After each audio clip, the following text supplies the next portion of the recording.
All right, hey everybody, welcome back. It's Darren Tipton with another episode of the VBAdrenaline podcast, and we talk with people from all over the volleyball world. And today, I'm happy to introduce Andrea Nucete-Elliot, and she's one of the more interesting characters I think you're going to find in the sport, from her history with the sport to her entrepreneurial success with products in the sport, and her significant other is a fairly important person in the sport as well. So, Andrea, thank you for taking time to meet up with me and talk. Yeah, hi, Darren. Hi, we'll tell everybody, and I don't know. Because we are going to talk about our dogs in this thing also, so I don't know how we're going to keep this to half an hour, but we will try. So let's talk a little bit. Let's just start with your playing career and talk about how you got into the game, your beach career, and how that got you started. Yeah, so I have been an athlete since the age of 4. I was born in Venezuela, and I played tennis up until 15. But even when I transitioned countries, I was born in Venezuela. I lived there until I was 11. Then I moved with my grandparents, who were World War II immigrants, back to their home country, that is Italy. And I continued to play tennis up until the age of 15. My home wasn't a very stable home. So once there were a couple of instances in which I couldn't continue to go to tennis practices, so I had to look at different avenues. My mom forcefully pulled me out of tennis, and I started to play volleyball by chance at 15. I wasn't very good at the beginning, but I had a really good footwork and eye-hand coordination. So the coaches kind of like threw me in the middle because I could slow down some balls, but I couldn't serve over the net. I couldn't do anything, and I was pretty behind. I kind of like took that as a challenge, and I spent probably 6 to 8 hours in the gym after school, and got my first pro contract at 16. So probably 10 months or 10 to 12 months after I ever touched the volleyball for the first time. I took a deep dive in academics and sports. I like to say that saved my life. I focused on that and kind of tuned the rest of the world out.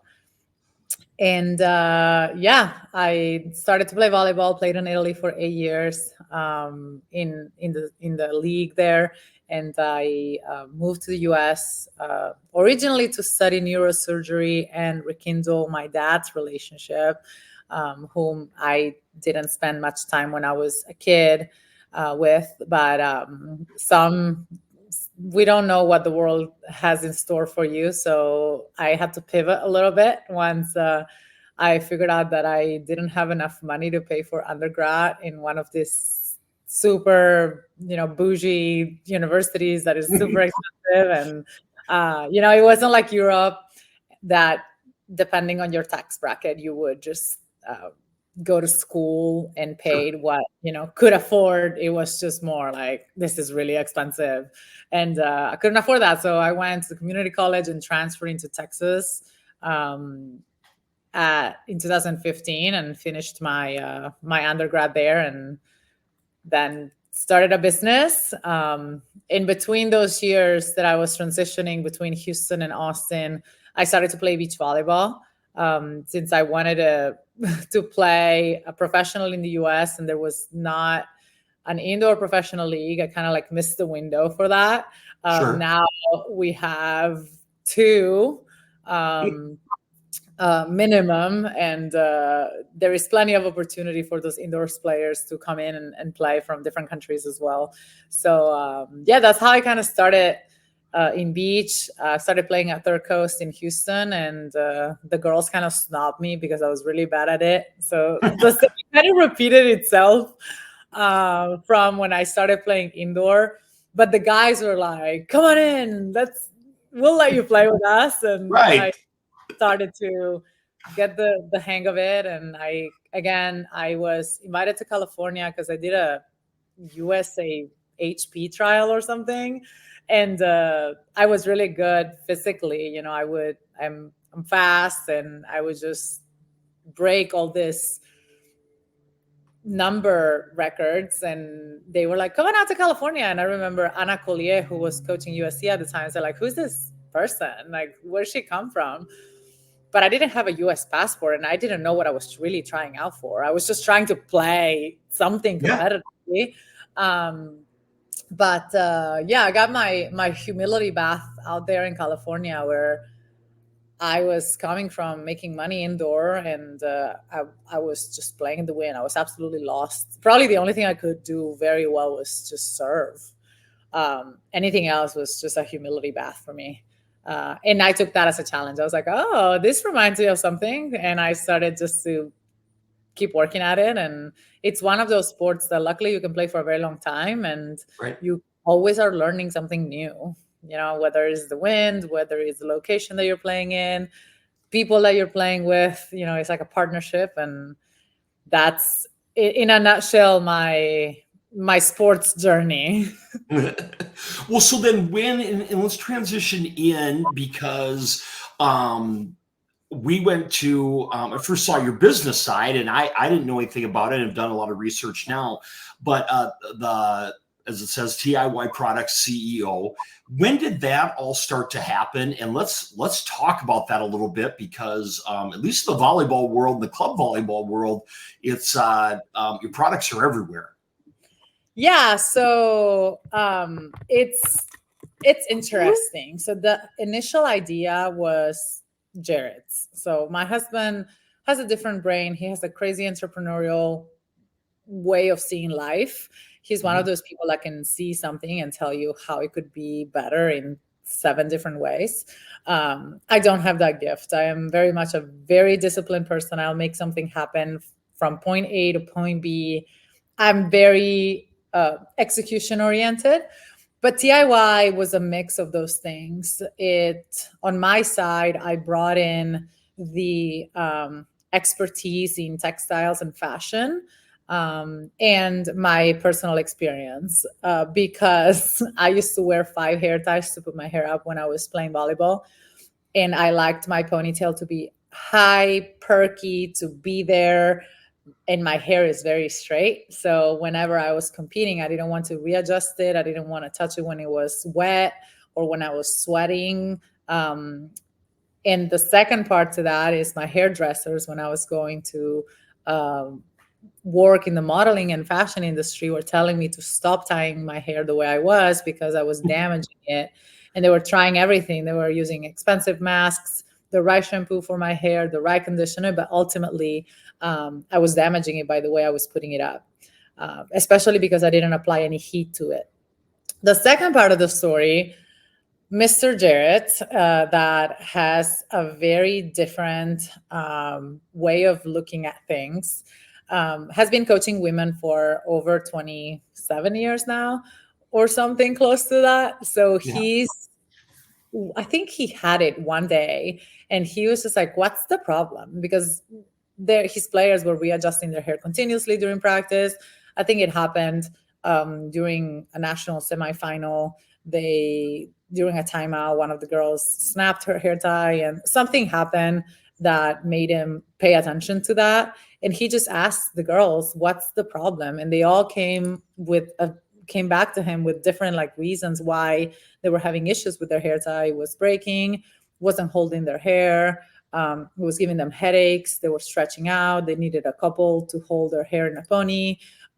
So kind of that sparked it. He asked the question, is there something that you can just make that is right for you and for the volume of your hair?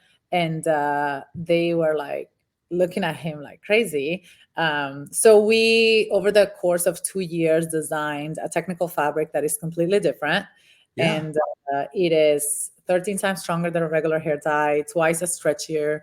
But over time, we learned that there is benefits to the product for your hair. So the health benefits over time reduce the headaches, scalp damage, breakage in your hair. It doesn't dent it, it doesn't pull it, doesn't tug it. So all these other were side effects of creating a fabric that just would not break, which is what I needed. I needed something that I could use a lot of and that didn't stretch out and didn't break. And he did research on the market, and there was nothing that you could just customize. So that's how TIY was born. and and it's everywhere. I mean, like I said, I saw your little booth, and I'm sure you're used to people maybe saying, "Hey, that's Jared Elliott's wife, right?" And you're just over here peddling those things at Triple Crown, and the line, it was like the ice cream stand, right? Like, and and then I went back. I was just telling you before we started recording. Um, I was at a club tournament this weekend, and I'm like, what's the name of her company? It's the hair ties. And three club girls were sitting right in front of me, and they turned around. They're like, TIY. And they were all wearing them. Yeah, it's pretty, it's been it called wildfire, I think, over the course of the past couple of years. More and more volleyball players are seeing the benefits, and it's become more like their uniform. It's something that they are having fun matching with their outfits, but it also works. It's kind of like what their knee pads are doing. They don't have to readjust their hair. They get to lock in their hairstyle. They don't have to redo it while they're playing. Coaches are probably happy about that. But they get to feel good.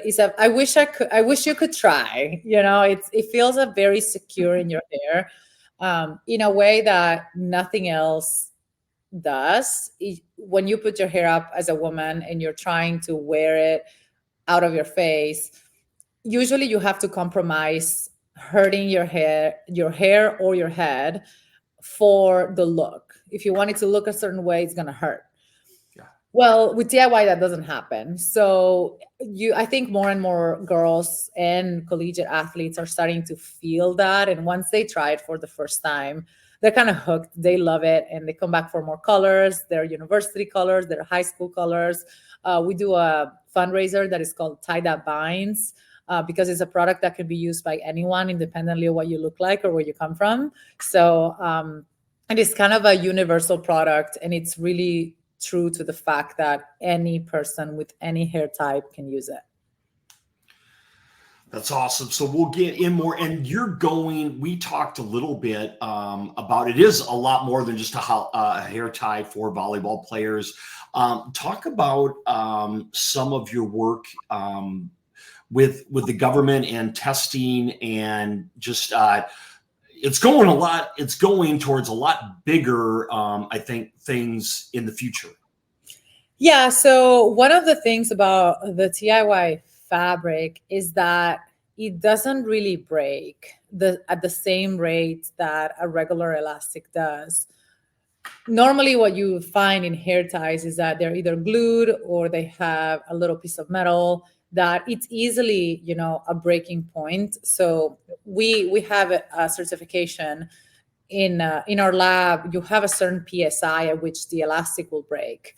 And TIY, with the combination of its fabric and the fact that you just make a square knot, does not break that easily. And that is why we're 13 times stronger than a regular elastic. Also, this finds a perfect application in governmental forces like the Navy, the Army, the Air Force, where women or people with long hair have to put their hair up, and it's a requirement. When you are out on a mission, it's a life or death situation. And a lot of, actually, a really good friend came up with a really good point, because you can undo the TIY in an emergency situation. You could undo the knot and create a tourniquet if you were to need it. So we're heading in certain directions with the government in that way, and also with the healthcare professionals. We are reading a lot of reviews from nurses and women that have to wear their hair up for long shifts, whether they work in a hospital or whether they work in the food and beverage industry, where it's a requirement to put your hair up. And they are raving about the fact that they don't get headaches. They are not getting that tug feeling that will result into receding hairline when you get older, and your hair becomes more delicate. So we're seeing our application in different fields because of its technical side, and because it's a better fabric. Yeah, that's awesome. You told me that whole story and went on your Instagram page and checked out some of the testimonials on your business page. It's amazing that especially somebody like me would never think of or think why that's important. So it's pretty crazy how it totally fits your guys' lifestyle with the volleyball world in your past, but it's doing a lot bigger things. Let's take a break right now, and we're going to come back. We're going to dive into the really good stuff. We're going to talk a little bit about dogs, which could take us both an hour. And then we might even touch on a little Texas volleyball in a little bit, again, with Andrea Nucete-Elliot. And right now, though, let's take a look at our prospect profiles for this week. And this, again, are 3 spotlight player profiles from VBAdrenaline.com. This has been so helpful to our staff, more and more athletes signing up. It just gives us a chance to get to know them more, and also a way for them to put out a little bit of a professional resume of their achievements, some of their athletic test scores, etc. And it's really going to help us as we head into this 2026 recruiting class and going forward. So again, this week's spotlight prospect profiles. The first one, and we focused on actually 3 2027s this year.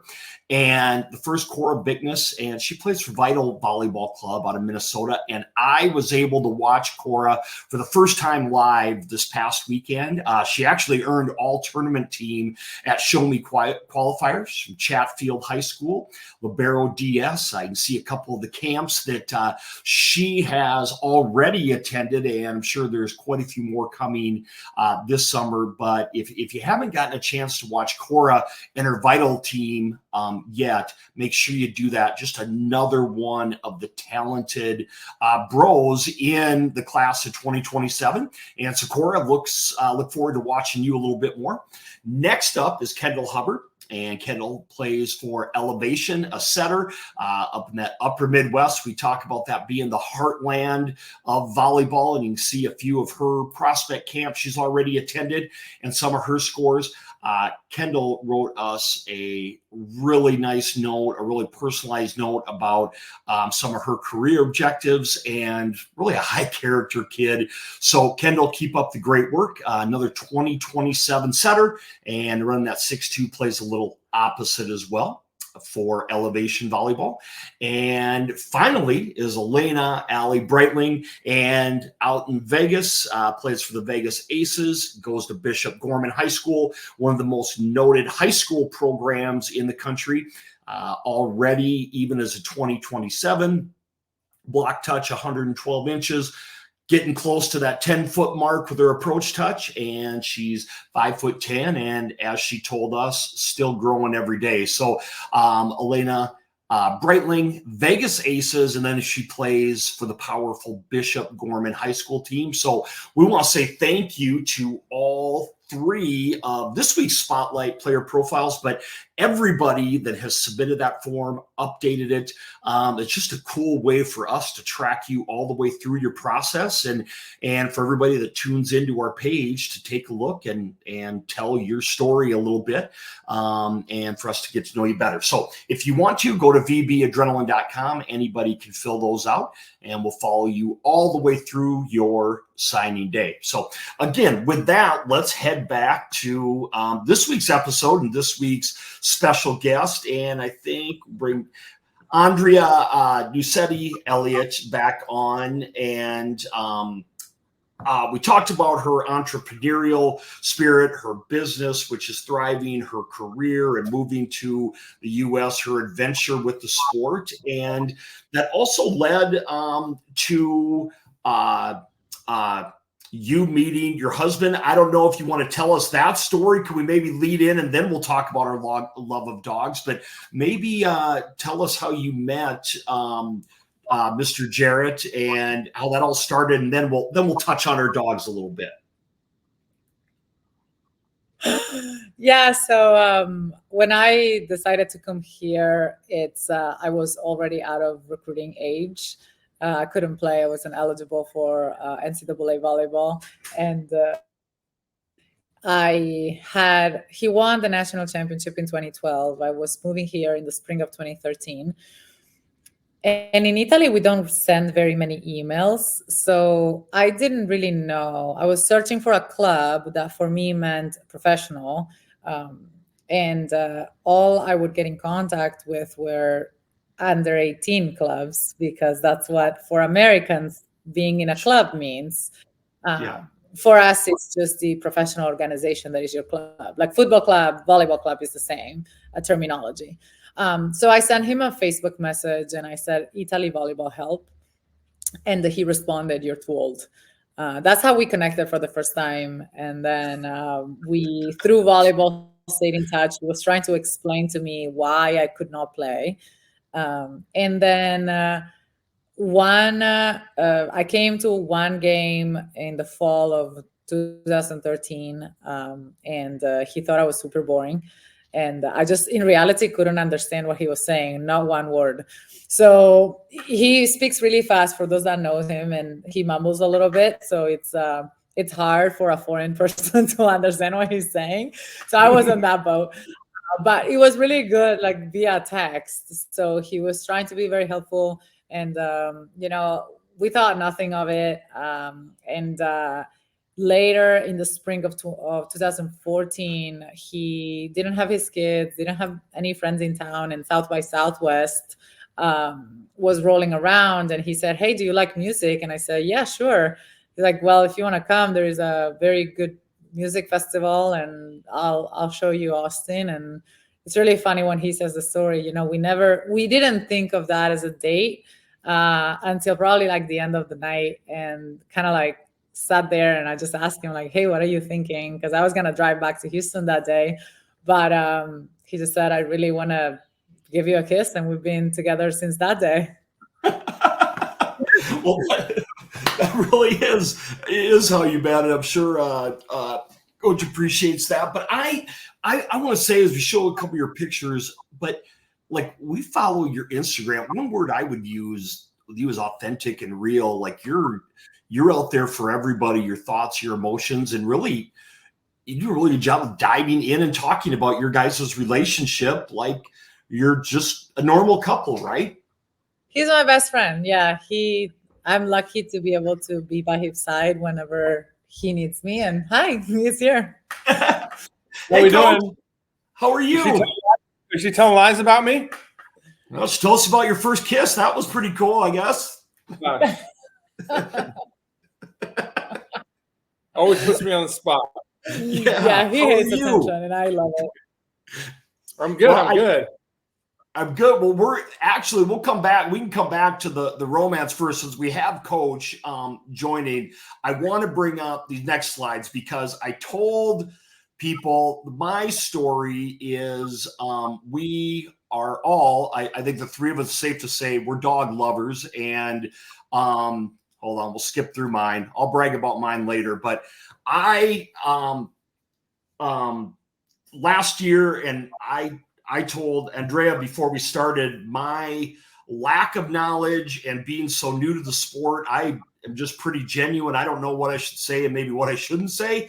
So I don't know everybody, and I meet people, and all of a sudden a couple of years ago, you win the national championship. And then somebody tells me I need to go to this Lone Star qualifier. So it's my first time ever in Dallas, and I had no idea what to where to stay. So I picked the closest hotel to the convention center, and I'm pulling up last April, and all of a sudden there's this really tall, bald-haired guy walking this beautiful puppy, and I'm a huge dog lover.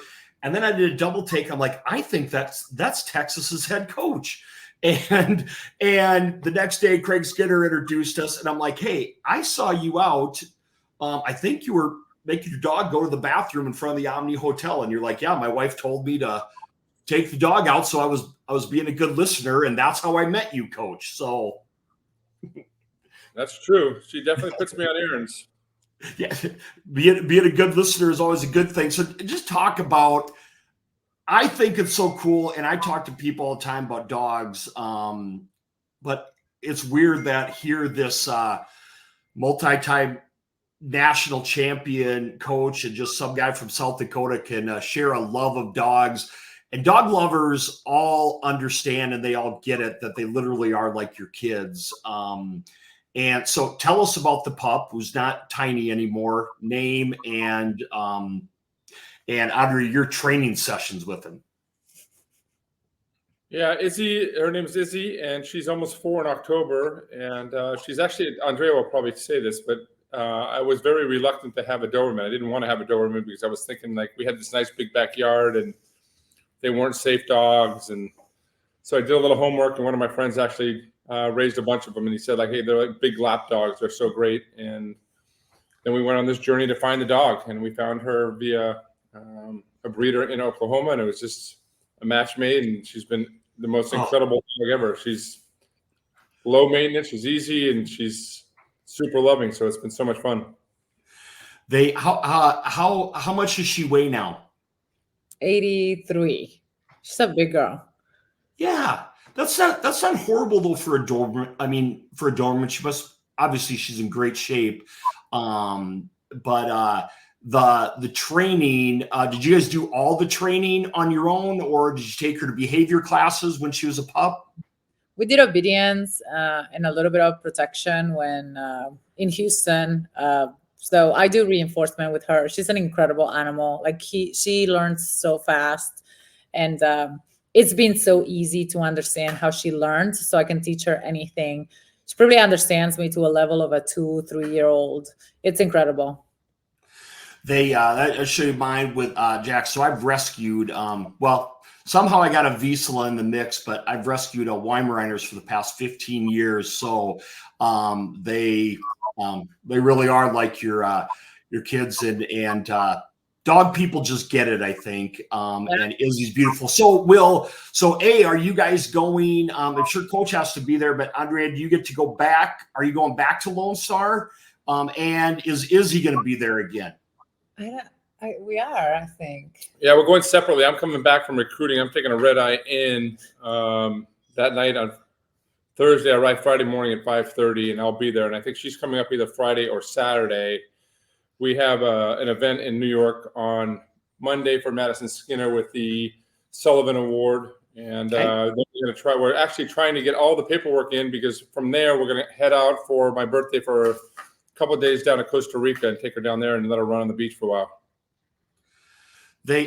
I thought you were at your birthday right now, so you get. That's what I'm thinking. Well, my wife started a thing. You know, when it's her birthday is January 31st. It starts January 1st, so she gets the whole month. So he got a little jealous, a little competitive. So now we're celebrating here. I just surprised him with something very simple, never standing out on anything, just very simple gift. Yeah, just a simple little gift in Augusta, Georgia. Just the perfect week of the year you guys picked. I love that. But Coach, real quick, we'll ask you one more question, then we'll finish up with your wife. I want to go back. What's it like? Because Andrea, do you get to travel to a lot of the away games? Because I've seen it at a couple. So is that something that you try and do, or are you busy, during the season with your own business?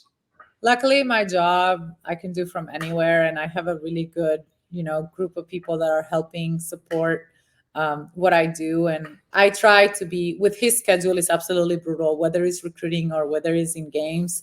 I try to be there when he needs me. So I try to go as much as I can to the games, even if it's just, if he's busy all day and I'll just work, and then we'll have dinner together and we get to sleep in the same bed. It's one of my favorite things. At least for me, I know it's for him the same. Like, I don't get to sleep very well when he's gone. So it's hard.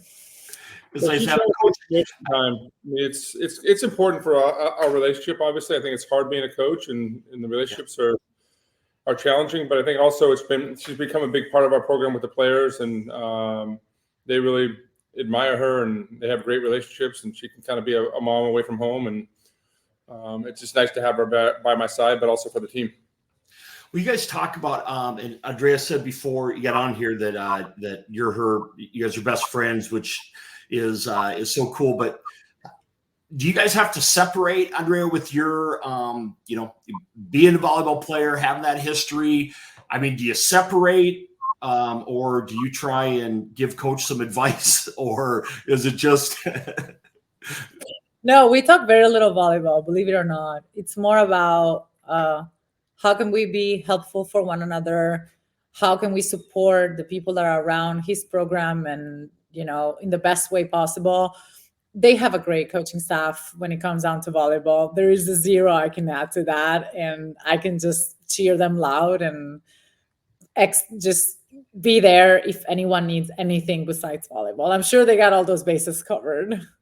Well, I just love it because I think we had talked a little bit at Triple Crown that you are, I think you put it pretty well. You just said, I'm just me, meaning, I mean, the fashion's important, the screaming loud, the cheer for your husband. You're just you, and unapologetically are just you. And I think that's awesome. But talk about that a little bit. Yeah. Do you have to go? Oh, you want to stay? I can say. Okay. No, it's, I've faced a lot of things in life, and they don't define me, but they've contributed to knowing that being vulnerable is a superpower and not a weakness. And I think the both of us talk about it all the time. His mom before passing told him good people love people. And I didn't have a good experience. I was very angry for a very long time at the world because of the things that happened to me when I was younger. And a big upside of our relationship is seeing life from a different point of view. And I think that has helped immensely, being okay with who I am. And, if someone is mean to you or they're angry, something it's being expressed about their own trauma and their own journey. And it says way more about them than it says about you. So I've come to learn that side, and it's not easy living in the skin of someone that has gone through a lot, especially early on in life. But I think if there is anyone that could benefit from me being just me and knowing that that's okay in the good days and in the bad days, it's the most important thing, because this idea of perfection is not really attainable for anyone. Well, I am so glad that I borrowed all these pictures from your Instagram. And I am so glad I had gone, because I learned so much, just your introspective, and there's a little bit of philosophy on your page. There's just some real good posts that make you think. And I kind of said, man, it just kind of makes you slow down. And the word I just keep using with you is real. And I think that's amazing. And for young females out there, volleyball or not volleyball, go follow Andrea's Instagram page. There's the business one, but a personal one. And you just are who you are. And I think in today's world, that's getting less and less common. And so I applaud you, and it makes me smile anyways, because you seem to be a pretty genuine person, and love the situation that you guys are in. But just tell me though, what is Austin like? Because I hear that there's just one Austin, Texas. You say it. Well, I think the biggest thing is that it's obviously growing, and now it's become the 10th biggest city, but it's always been about people, and it's always been a very genuine city. I think a lot of people that come in from different states realize how many people say hello, and very easy to talk to people. And there's so many things and activities to do where you meet people, whether it's being outside on the hike and bike trail, whether it's the lake or the live music capital of the world. The restaurants are amazing. There's so many great opportunities to do things away from the volleyball court, at least for our kids. And it's a tremendous city that most of them end up staying in, because there's just so many opportunities. I mean, this 10th biggest city, obviously extremely large, but does it have a college town feel? Oh, yeah, big time. I mean, around the college athletics, when you step on campus, you can kind of feel the aura. I think there's just so much uniqueness. Obviously, there's so much energy right now because all of our sports programs are pretty much in the top 10 or top 5 and competing for national championships. So everybody's kind of going towards the same goal. And there's a lot of, for our players that have a lot of friends that are in other sports that are like-minded, where they get to kind of bounce ideas off and kind of learn and understand what it means to be in those big moments and understand, how important it is, because winning is super hard. And it just gives our athletes kind of that one little extra edge that they have. But it's most importantly, it's just enjoyable for them to be kids and enjoy their teammates and their fellow friends that are on other teams to go out and support them. Well, I always heard there's a T-shirt out there that said that I've seen 3 or 4 times. It just says "Keep Austin Weird," and I think that's meant in a good way. But is that because of all, just like you said, the huge music festival, all that's going on, the arts on the campus community? Is that what people mean by that? I think it's a little bit of that. I think it's the art and just the energy around it. But I think it's also not just bringing in commercial companies and they try to keep it really localized so that the local owners are able to keep their stores. I mean, obviously we have Starbucks that's in there, but there's a ton of, small coffee shops and different uniquenesses that they don't want just the chains to come in and be kind of own the city. And I think there's, with the arts and that, it's been a big theme. As you said, you see it all over the place. That's awesome. Well, I know you guys are in Augusta. I appreciate your time. And Andrea, I hope that now we've seen each other, I hope that I do get to say hi in Dallas this weekend if you guys are there and if Izzy's there. I'd probably rather talk to her than either of you two, but that's not a knock on you guys at all. But thank you for your time. And I think it's so amazing because I really took this year to learn more about Coach's program, and meeting you has helped me do that. But would you tell everybody, what is your personal Instagram account, if athletes, players, people want to go follow that? Ready for the spelling bee? It's my name, all together without the hyphen. So that's that. Awesome. Well, you keep me real. I thank that, and I thank you for your guys' time. And Andrea, I say this, that the coolest thing about this venture for me is meeting a lot of people that become my friend, and I consider you one of my friends now. So best of luck to you. I will see you on the college tour, if not the recruiting tour soon. And Coach, best of luck. Enjoy one of your birthday presents. Okay. Yeah, thank you so much. We'll be in Dallas, not this weekend, but the following weekend is where we'll be there. But if you ever want to come down to Austin and see Austin, come on down and see it. We'd love to host you for a game and show you what a great environment it is.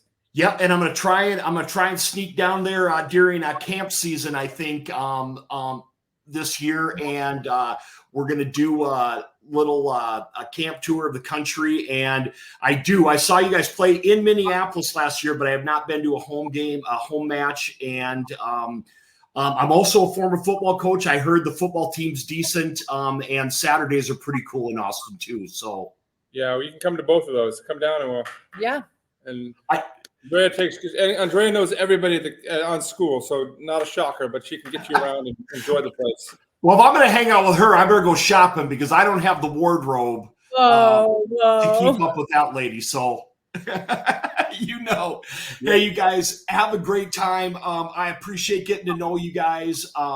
Enjoy your time in Georgia, and we're going to let them go again. That's Andrea Nucete-Elliot and Jared Elliott jumping in and joining us as well from Augusta, Georgia. So take care, guys. I'm going to let you guys hop off as I end this thing.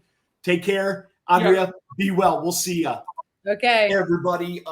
Again, this is going to wrap up another episode of the VBAdrenaline podcast, and we hope you enjoy it. Understand, as we get to meet all kinds of people around the volleyball world, and this sport grows in many, many ways. And there's a lot of really cool people, a lot of good people, and I think we just talked to one of them. So that's really cool.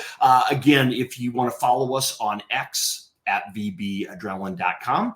And on our new Instagram that, again, we're rebuilding one follower at a time after we got hacked a few weeks ago. So that's at Adrenaline Volleyball, and help us rebuild and get back to that 16,000 follower spot that we were at before. So Darren Tipton here again, and I thank you all for joining us and follow along and like our content. So until next time, take care.